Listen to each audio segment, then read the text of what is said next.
Interrogations may continue for hours or even days, but in rare instances, they can conclude within seconds. From accidental admissions to getaways, these are 5 of the quickest police interrogations ever recorded, beginning with Raymond Gates, who showed exactly how to land yourself in prison within seconds. Raymond was taken in after authorities obtained video evidence of him attacking a 17-year-old girl. Officers needed to establish that the girl never gave permission to Lisher, which was tricky since only part of the incident was captured on tape. But it got a lot easier when Raymond almost immediately made a major blunder during questioning that sealed his fate. This girl came back to my house. She's telling me she wants to lose her virginity, man. She's ready to do it and everything. And then right a couple seconds before, and she's like, I don't know, and stuff like that. She's telling me, yes, everything's cool. She's cool with making out. But when she screamed, stop, please don't do this, it hurts so much. I was already inside of her at that point. I mean, like the oh no stop, I'm already like inside of her there, man. It's already like, that's when she's like, oh, it hurts, which it hurts when a girl gets her virginity taken. And without any effort, the police had all they required to charge him, so he was swiftly convicted and handed a 9-year prison sentence. But while Raymond's questioning wrapped up in under 10 minutes, Quantrell Schwartzlow managed to end his even quicker, with his interrogation concluding in mere seconds, though not in the way you'd expect.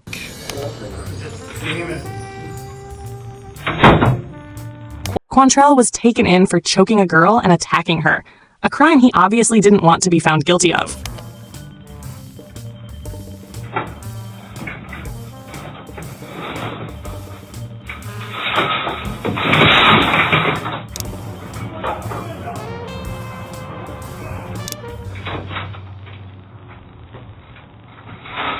Oh, no. Sadly for Quantrell, his handcuffs were a clear giveaway, and he was caught 4 hours later. While it's unclear exactly what happened to Quantrell afterward, this clip will forever cement his place in the Interrogation Hall of Fame. On the other hand, Ricky Hawthorne chose a far more direct method to wrap up his questioning, managing to admit guilt in record time. Ricky was discovered drenched in blood near the bodies of Lara Kuchar and Tommy Skeens. Lara had clearly been attacked, and Ricky's DNA was also located at the scene, so officers had no concerns when detaining him. Surprisingly, though, Ricky made things even simpler for them.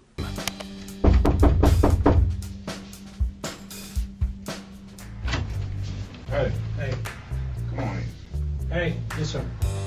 Yeah, I did it. I did it. You know what? Let's do this. I did it, but I think somebody came behind me and finished it. Okay. Yeah, I did it. So much for keeping quiet, though Ricky now claims he wasn't actually the killer.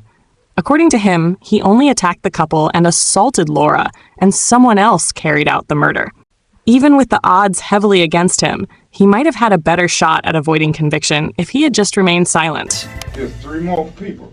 I don't know. And you know what? They was living when I left, but I think somebody came in behind me and finished them off. I did beat the shit out of them, but it was somebody else. I left. Despite his statements, it was concluded that the couple died from the wounds caused by Ricky, and he was eventually convicted of both first and second-degree murder, along with battery for the assaults on Lara. But Jared Murray takes the crown for the most unhinged interrogation ever recorded. Jared had shot his friend in the head during a drive to Walmart, for no other reason than to experience what it felt like to kill. He tried to escape by hitchhiking to Canada, but was stopped by a cop who noticed he matched the suspect's description perfectly. The officer brought him in, where a brief but truly haunting interrogation unfolded. Okay, and what do you remember telling me? In summation that I'm guilty, yes. Of what? Of murder. Okay, and who did you murder? Gennaro. Okay, and how did you murder him? With a gun. I shot him in the head twice. Okay.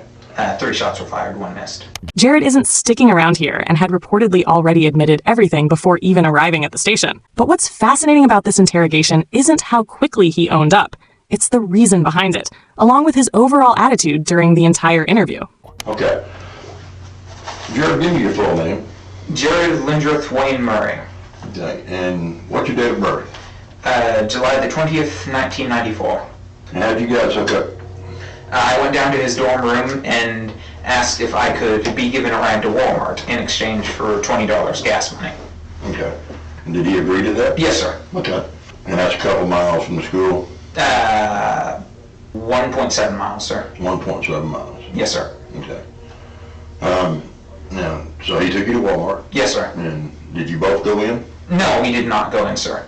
Okay, and why not? We pulled into the parking lot, then I pulled the weapon on him and demanded that he take me to Asher, Oklahoma, sir. Okay, and why did all of a sudden did you decide that you needed to go to Asher? Because I was planning to take him out into the country and kill him. Jared shows no sign of empathy, guilt, or understanding that what he did was wrong. He simply states his actions as if they were just facts. In a later psychological evaluation, it was concluded that he had become delusional and believed he was obligated to kill someone. If it isn't obvious by now, Jared was diagnosed with schizoaffective disorder, and the resulting delusions likely drove him to murder Jenera. Still, Jared is more than willing to give even more insight into what motivated him. Okay. So you've been planning this for 2 days? 2 weeks, yes. 2 weeks. But not with a selected individual, no. Okay. And when did you get to the point where you knew it was going to be him? That was 3 days prior to the incident. And why him? All the kids in college here, why him? I believed that he would have had the least impact, sir. Impact of on what? I believed he didn't have many friends, or many close friends, I should rephrase. And as his, as he is going missing, his absence would be less notable. Jared was, of course, charged with first-degree murder, but was ultimately found not guilty due to insanity. Rather than serving time in prison, he would instead spend an indefinite period in a psychiatric facility, where he'd receive the care he should have gotten long before. All three of these stories involve offenders who confessed quickly, but there are plenty of cases where the questioning is nearly immediate, though for a very different reason.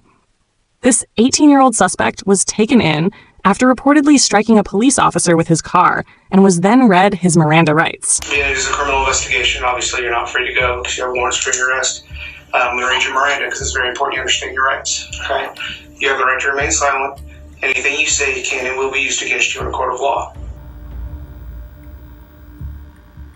Do you understand each of these rights I've explained to you? Yes, sir. Have these rights in mind, do you wish to talk to me now? Yes, sir. I'm sorry? Say what have these rights in mind, do you wish to talk to me now? Yes, sir. Yes, sir. You don't want to talk to me? I just call my mom. Okay, you can call your mom at the jail. All right.